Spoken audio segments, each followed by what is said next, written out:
Assalamualaikum warahmatullahi wabarakatuh. Perkenalkan, nama saya Muhammad Raka Alfari. Saya dari Program Studi Pendidikan Bahasa dan Sastra Indonesia, Fakultas Ilmu Pendidikan Universitas Muhammadiyah Jakarta.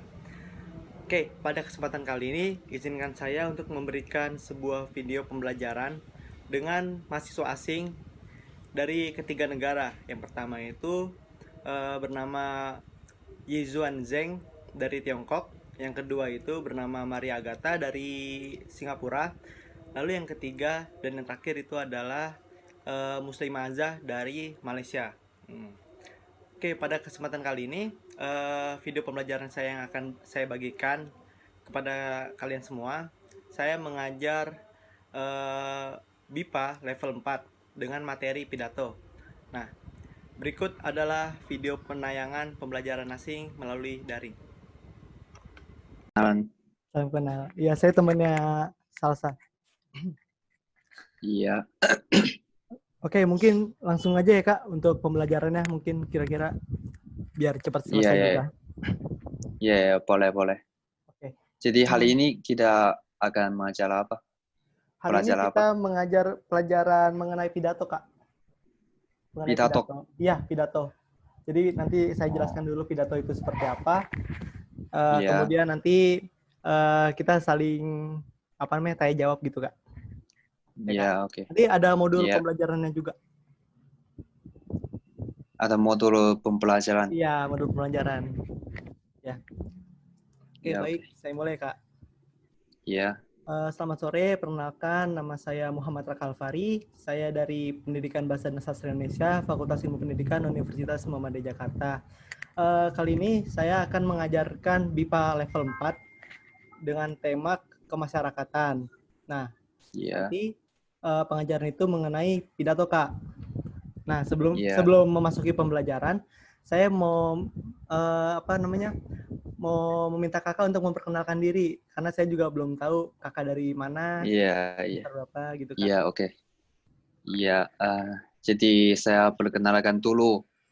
Nama lengkap saya Zhang Jiyuan. Saya berasal dari Tiongkok. Oh ya. Juga bisa panggil saya Willis. Ya, saya sekarang kuliah di UI. Itu. Ya. Semester berapa, Kak? Kalau boleh tahu. Kenapa? Di UI semester berapa ya, Kak? Sekarang baru habis semester 2, nanti masuk ke semester ketiga. Oh, jadi sekarang baru masuk ke semester 2 ya, Kak? Untuk selanjutnya? Iya, baru selesai. Iya, sekarang libur. Ya. Oh iya, benar. Sekarang libur. Apalagi sekarang lagi keadaan COVID ya, Kak?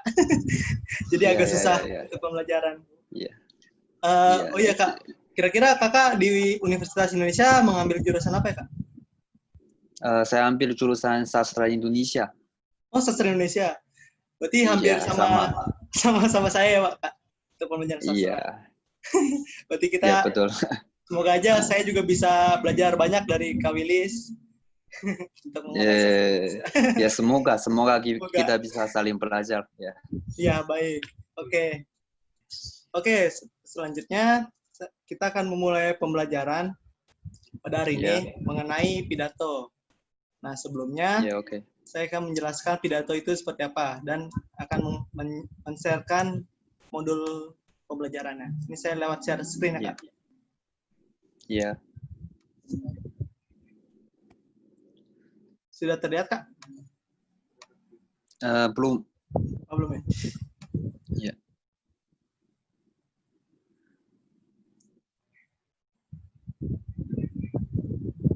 Ya, sudah. Ya, sudah, Kak. Oke. Iya. Jadi hari ini kita belajar mengenai kompetensi berbicara. Jadi di mana nanti jadi kita nanti membahas mengenai pidato. Nah, pembelajarannya itu yang pertama itu pembelajar mampu berbicara dan memberikan contoh isi teks diskusi atau ceramah atau pidato dengan baik. Lalu yang kedua, Pembelajar mampu menyampaikan pendapat terkait isi teks, diskusi, atau pidato, atau ceramah dengan baik. Seperti itu. Ya, Iya. lanjut. Untuk pengertian pidato tersendiri, pidato itu adalah suatu kegiatan berbicara di depan umum atau berorasi agar dapat menyatakan pendapatnya atau memberikan suatu gambaran pada suatu hal. Misalkan seperti pidato kenegaraan, misalkan presiden berpidato kepada menteri-menterinya, seperti itu Kak. Iya, Kalau iya, paham. misalkan di negara Tiongkok, pidato itu bahasa Tiongkoknya apa ya Kak, kalau boleh tahu? Kalau di dalam Tiongkok itu sepertinya Yanjiang. Oh, Yenchang. Iya, Oh, seperti itu. itu berorasi di depan orang ya Kak? Iya, iya. Kalau setahu saya pidato itu kayak presentasi kan. Ya, kayak presentasi. Di bawah ada ya penonton, lalu ada moderator kan. Ya, kalau Ya, pidato itu. itu jadi kita kayak membahas suatu hal, misalkan kayak Ya, ya. membahas kebersihan lingkungan. Jadi kita membicarakan tentang kebersihan lingkungan seperti itu Kak, ke banyak orang gitu Kak. Ya, ya, ya, ya. Nah, di sini ada apa namanya? Ada contoh dari pidato. Iya. Maaf sebentar. Maaf sebentar Pak. Oke. Nah, di sini judul pidato, kelihatan nggak tulisannya? Kira-kira? Iya, iya, bisa, boleh. Bisa ya. Iya. Ini di sini saya bacakan dulu ya Kak untuk pidatonya. Iya. Iya. Judulnya itu menurunnya kesantunan dalam berbahasa di masyarakat. Nah, yang pertama seperti ini. Selamat pagi, Bapak-bapak dan Ibu-ibu yang berbahagia. Akhir-akhir ini kita sadari bahwa pemilihan kata-kata di kalangan masyarakat cenderung semakin menurun kesantunannya dibandingkan dulu saat saya masih kanak-kanak. Hal ini tampak pada ungkapan-ungkapan pada banyak kalangan dalam mengeluarkan pendapat saat berdemonstrasi atau rapat-rapat umum. Kata-kata yang disampaikan cenderung menyerang dan kasar. Tentu saja ungkapan seperti ini sangat menyinggung dan menyakiti hati penerima. Fenomena yang sama juga terlihat pada kalangan politisi, contohnya saat menyampaikan kritik terhadap kebijakan pemerintah. Kritik atau tanggapan mereka terlihat vulgar, keras, dan beberapa bersifat provokatif. Jika kita melihat ke belakang pada zaman Orde Baru, pemakaian bahasa sangat diperhatikan dengan penyampaian secara santun dan bermakna. Melihat fenomena seperti ini tentu membuat kita gelisah sebagai orang tua, apalagi kita sering melihat dan mendengar kebiasaan berbahasa anak-anak remaja yang cenderung kasar dan jauh dari kata santun. Fenomena tersebut telah menunjuk adanya penurunan tata nilai yang berlaku di masyarakat seperti moral dan nilai-nilai agama. Ketidaksantunan dalam berkata-kata juga bisa dikaitkan dengan rendahnya penghayatan masyarakat terhadap budaya yang telah tertanam. Penyebab utama dari menurunnya kesantunan ini adalah mulai berkurangnya kesadaran masyarakat terhadap nilai-nilai serta tata krama yang berlaku dalam kehidupan bermasyarakat. Di samping itu, kegalauan global yang semakin maju dan penyebaran informasi yang sangat mudah juga membawa pergeseran pada budaya, khususnya yang berkaitan dengan nilai-nilai kesantunan. Peristiwa ini yang semakin mendorong para remaja dan masyarakat untuk gambling dalam berbahasa. Sehingga pada akhirnya mereka tidak mengindahkan kaidah berbahasa dan merasa bahwa bahasa yang disampaikan bergengsi dan dianggap bagus. Maka dari itu, untuk mengatasi peristiwa ini pendidikan etika dalam berbahasa menjadi peranan yang sangat penting, terutama pendidikan etika berbahasa. Harus ditanamkan sejak dini pada generasi muda, agar tidak mudah terprovokasi dengan perkembangan dunia global. Dengan terciptanya kesantunan dalam berbahasa, maka terciptalah keharmonisan pergaulan dan lingkungan sekitar. Di samping itu, kesantunan dalam berbahasa juga sangat berpengaruh positif terhadap kematangan dan kedewasaan mental seseorang. Berbahasa yang sopan dan santun seharusnya sudah menjadi suatu tradisi yang dimiliki oleh setiap orang sejak kecil. Maka kita sebagai orang tua memiliki tanggung jawab untuk membina dan mendidik anak supaya bisa berbahasa dengan sopan dan santun. Apabila dibiarkan, tidak mustahil rasa kesantunan dalam berbahasa akan menurun dan bahkan bisa hilang sehingga anak menjadi orang yang arogan, kasar, dan tidak memiliki etika. Demikian saya sampaikan, semoga kita sebagai orang tua mulai menyadari dan menjadi contoh serta mampu membina anak-anaknya sejak dini. Iya Kak, ini adalah contoh pidato mengenai kesantunan dalam berbahasa di dalam masyarakat Kak. Emang akhirnya Iya, di Indonesia mungkin apalagi pada zaman sekarang anak-anak remaja cenderung menggunakan bahasa yang kasar. Maka dari itu iya, peran iya, orang iya, tua betul. sebenarnya sangat penting ya Kak. Iya, iya. Saya pikir situasi ini di mana-mana ada aja, di negara yang lain juga ada.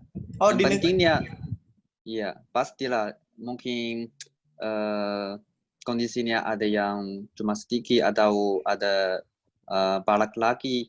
Yang pentingnya tergantung orang tuanya. Iya betul Gimana Kak. cara, Betul. ya, gimana mengajar, gimana pendidikannya, kan? Hmm. Karena emang peran orang tua untuk mempelajari karakter dari anak-anaknya itu sangat penting ya Kak. Ya, ya, ya, pastilah. Betul. Pasti. Kalau anak kecil dari masa kecil sudah punya banyak kemampuan yang bagus dan Hmm. keterbiasaan bagus, dia nanti pada dewasa pasti akan jadi orang yang lebih pintar atau lebih Lebih sukses, pintar. kan? Ya, saya Iya, setuju sama Kak Wilis. ya, ya, ya, Oke. saya juga setuju. Ya, Oke, selanjutnya kita mulai dengan latihan ya Kak. Karena ini kan ya, kompetensi berbicara. Jadi pembelajar ya, mencoba untuk berbicara mengenai pidato tersebut Kak. Mungkin jangan banyak-banyak, ya, mungkin sekitar paragraf pertama atau paragraf kedua Kak untuk membacakan pidato tersebut Kak. ya, ya, ya, boleh. Boleh? Boleh Kak? Oke. Iya. Silakan Kak. Masih sama ini. Iya, masih sama Ya, apa ya, namanya? Pidatonya Kak. ya. Jadi saya baca ini kan. Apa? Jadi saya membaca itu lagi. Iya. Jadi Kak Willis Ya, membaca pidato mengenai menurunnya kesantunan dalam berbahasa di masyarakat kayak gitu Kak. ya, ya. Jadi saya membaca pidato judulnya menurunnya kesehatan dalam berbahasa di masyarakat. Selamat pagi, bapak-bapak dan ibu-ibu yang berbahagia. Akhir-akhir ini kita sadari bahwa pemilihan kata-kata di kalangan masyarakat cenderung semakin menurun. Hmm. Kesantunannya dibandingkan dulu saat saya masih kanak-kanak. Hal ini tampak pada ungkapan-ungkapan pada banyak-banyak dalam mengeluarkan pendapat saat berdemonstrasi atau rapat-rapat umum. Kata-kata yang disiapkan disampingkan cenderung menyalang dan kasar. Tentu saja ungkapan seperti ini sangat menyinggung dan menyakiti hati penerima. Ya. Fenomena yang sama juga terlihat pada kalangan politisi. Contohnya saat menyampaikan kritik terhadap kebijakan pemerintah. Kritik atau tanggapan mereka terlihat Vulgar. vulgar, keras dan bersifat provokatif. Provokatif. Jadi kita melihat berbelakang pada zaman Orde Baru. Pemakaian bahasa sangat diperhatikan dengan penyampaian secara santun dan bermakna. Melihat fenomena seperti ini tentu membuat kita gelisah sebagai orang tua. Apalagi kita sering melihat dan mendengar kebiasaan berbahasa anak-anak remaja yang cenderung kasar dan jauh dari kata santun. Ya, Kak Willis udah lumayan bagus ya Kak berbahasa Indonesianya. Lumayan, tapi masih butuh waktu, masih belum cukup. Oh, masih belum cukup. Kak Willy udah berada di Indonesia sejak kapan, Kak? Kalau saya juga anak PIPA. Saya Oh, anak dulu BIPA, uh, Kak Willy. ya harus Hmm. kalau orang asing mau masuk ke UI ya harus lulus dari PIPA dulu. Oh, harus lulus Jadi dari BIPA. ya jadi dulu saya kuliah di PIPA sekitar 1 tahun. Oh, sekitar satu Terus tahun. kalau iya kan ada 3 semester, Oh, PIPA tiga 1, semester. PIPA 2, dan PIPA 3 Oh iya kan. betul. 1 semester itu 3 bulan, jadi totalnya hampir Hmm. ya 9 bulan. Tapi di tengah Serius, serius, serius. masih ada libur, jadi hampir 1 tahun. Hampir 1 tahun ya, Kak? Ya, Itu tahun berapa, Kak? kalau saya masuk PIPA pada Februari 2018. Oh, 2018. Ya, Kalau tapi kalau kalau kau sampai Mhm. ya, Kak? Ya, kalau sampai sekarang di sini sudah lebih dari 2 tahun kan Oh, di sini sekarang sudah lebih di dari 2 tahun. ya kan kalau karena sekarang saya sudah habis semester 2. Hmm. Sulit nggak, Kak, Ya, belajar bahasa Indonesia menurut Kakak? ya sulit kan Sulit ya? kalau semester pertama dan kedua itu ada semuanya mata kuliah yang wajib kan. Iya, Jadi mata kuliah yang wajib. Betul. ada seperti bahasa Arab Iya, betul, Mas. ya dan kemahiran membaca Berbahasa kelas bukan apa itu eh kemahiran. ya kemahiran naskah Oh, ya ya dan biasanya kalau juga di sastra itu ada mhm, kalau ada itu kritik sastra biasanya nanti. ya ya Iya, ya betul. betul Kita sama-sama belajar kan biar saya tahu juga di Universitas Indonesia tuh ya itu susah atau itu itu apa gitu. ya Agak itu sulit ya, Kak? susah juga dan fonologi itu juga Ah, biar saya fonologi. pusing sekali Fonologi itu ya ilmu yang apa namanya? Mempelajari tentang bunyi, gitu ya, Kak? ya betul itu susah banget Itu susah menurut banget, Kak. saya iya Sama dulu saya juga pertama kali untuk belajar fonologi itu agak-agak sulit, Kak. Karena harus betul kan teks pidato mengenai kemasyarakatan. Sebentar saya share screen terlebih dahulu.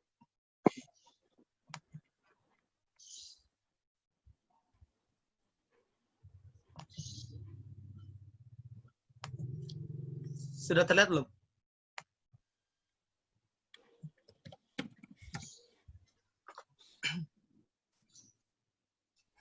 Sudah terlihat belum untuk teks pidatonya? Belum. Belum. Udah. Udah ya. Oke, saya bacakan. Nanti kalian perhatikan ya. Pidato ini berjudul Menurunnya Kesantunan dalam Berbahasa di Masyarakat. Selamat pagi Bapak-bapak dan Ibu-ibu yang berbahagia. Akhir-akhir ini kita sadari bahwa pemilihan kata-kata di kalangan masyarakat cenderung semakin menurun kesantunannya dibandingkan dulu saat saya masih kanak-kanak. Hal ini tampak pada ungkapan-ungkapan pada banyak kalangan dalam mengeluarkan pendapat saat berdemonstrasi atau rapat-rapat umum. Kata-kata yang disampaikan cenderung menyerang dan kasar. Tentu saja ungkapan seperti ini sangat menyinggung dan menyakiti hati penerima. Fenomena yang sama juga terlihat pada kalangan politisi. Contohnya saat menyampaikan kritik terhadap kebijakan pemerintah, kritik atau tanggapan mereka terlihat vulgar, keras, dan beberapa bersifat provokatif. Jika kita melihat ke belakang, pada zaman Orde Baru, pemakaian bahasa sangat diperhatikan dengan penyampaian secara santun dan bermakna. Melihat fenomena seperti ini tentu membuat kita gelisah sebagai orang tua. Apalagi kita sering melihat dan mendengar kebiasaan berbahasa anak-anak remaja yang cenderung kasar dan jauh dari kata santun.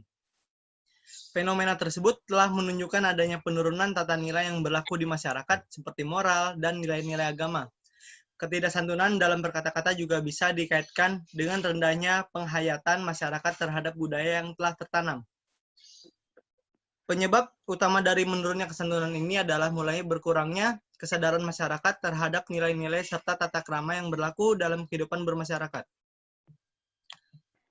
Di samping itu, pergaulan global yang semakin maju dan penyebaran informasi yang sangat mudah juga membawa pergeseran pada budaya, khususnya yang berkaitan dengan nilai-nilai kesantunan.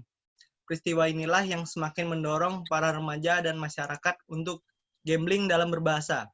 Sehingga pada akhirnya mereka tidak mengindahkan kaidah berbahasa dan merasa bahwa bahasa yang disampaikan bergengsi dan dianggap bagus. Maka dari itu, untuk mengatasi peristiwa ini, pendidikan etika dalam berbahasa menjadi peranan yang sangat penting. Terutama pendidikan etika berbahasa harus ditanamkan sejak dini pada generasi muda agar tidak mudah provokasi dengan perkembangan dunia global. Dengan tercipta kesantunan dalam berbahasa, maka terciptalah keharmonisan, pergaulan, dan lingkungan sekitar. Di samping itu, kesantunan dalam berbahasa juga sangat berpengaruh positif terhadap kematangan dan kedewasaan mental seseorang. Berbahasa yang sopan dan santun seharusnya sudah menjadi suatu tradisi yang dimiliki oleh setiap orang sejak kecil. Maka kita sebagai orang tua memiliki tanggung jawab untuk membina dan mendidik anak supaya bisa berbahasa dengan sopan dan santun. Apabila dibiarkan, tidak mustahil rasa kesantunan dalam berbahasa akan menurun dan bahkan bisa hilang sehingga anak menjadi orang yang arogan, kasar, dan tidak memiliki etika. Demikian saya sampaikan, semoga kita sebagai orang tua mulai menyadari dan menjadi contoh serta mampu membina anak-anaknya sejak dini. Baik, ini adalah contoh pidato mengenai kemasyarakatan. Nah, coba ada yang tahu nggak dari teman-teman semua, ini isinya apa? Apakah itu anak kecil yang arogan, atau pembinaan terhadap anak kecil, atau apa? Menurut kalian seperti apa? Coba saya mau tanya Maria deh. Maria Agatha. Kira-kira seperti apa? Coba dibaca dulu. Dibaca terlebih dahulu.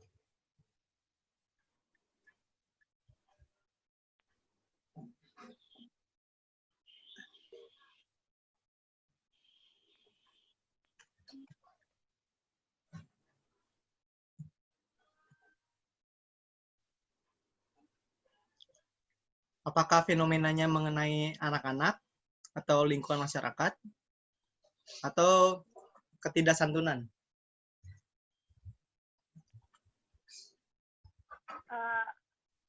Ketakuan Kesantunan? remaja. Kesantunan remaja? Iya. Maria dari Singapura atau dari Malaysia? Singapura ya? Dari Singapura ya? Iya. Menurut Maria itu tadi kesantunan remaja. Kalau menurut Muslimah, kira-kira apa pidato ini? Tentang tadi apa pilihannya? Kesantunan remaja, terus pembinaan anak kecil, atau lingkungan masyarakat? Lingkungan masyarakat. Lingkungan masyarakat. Oke, itu bisa juga karena emang dalam pembahasannya di sini juga terdapat lingkungan masyarakat, terus kesantunan remaja juga termasuk di dalam pidato ini. Oke, karena ini kompetensi berbicara, mungkin saya mencoba dari teman-teman semua untuk membacanya satu paragraf atau dua paragraf untuk membaca pidato tersebut. Kira-kira dari teman-teman semua bisa membacanya kah? Bisa. Bisa. Untuk Maria? Bisa. Bisa. Oke. Siapa dulu ya? Muslimah dulu deh. Coba.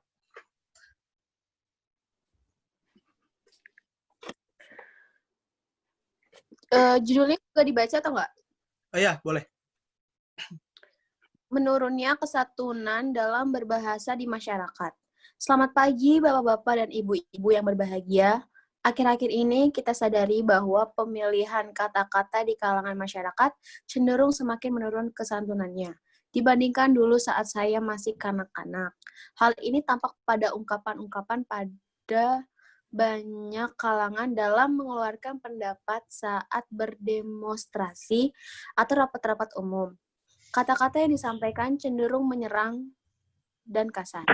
Tentu saja ungkapan seperti ini sangat menyinggung dan menyakiti hati penerima. Fenomena yang sama juga terlihat pada kalangan politisi. Contohnya saat menyampaikan kritik terhadap kebijakan pemerintah. Kritik atau tanggapan mereka terlihat vulgar, keras, dan beberapa bersifat provokatif.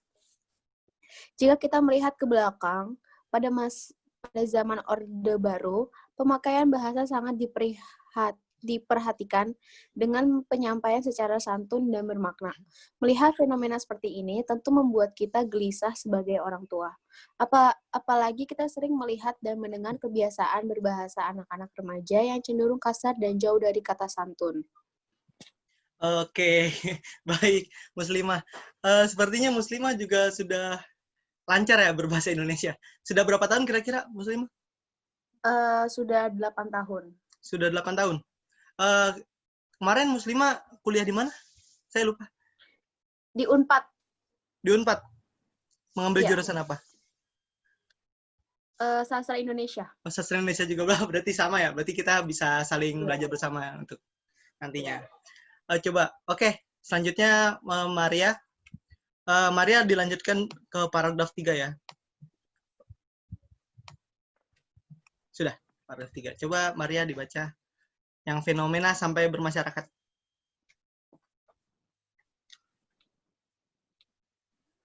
Fenomena yang sama juga terlihat pada kalangan politisi. Contohnya, saat menyampaikan kritik terhadap kebijakan pemerintah, kritik atau tanggapan mereka terlihat tegar, keras, dan beberapa bersifat provokatif. Jika kita melihat ke belakang, pada zaman Orde Baru, pemakaian bahasa sangat diperhatikan dengan penyampaian secara dan bermakna. Melihat fenomena seperti ini, itu membuat kita gelisah orang tua. Apalagi kita sering melihat dan mendengar kebiasaan berbahasa anak-anak remaja yang cenderung kasar dan jauh dari santun. Fenomena tersebut telah menunjukkan adanya penurunan nilai yang berlaku di masyarakat seperti moral dan nilai-nilai agama. Nilai-nilai agama. Dalam berkata-kata juga dikaitkan dengan rendahnya penghayatan masyarakat terhadap tertanam bersama dan menurunnya berkurangnya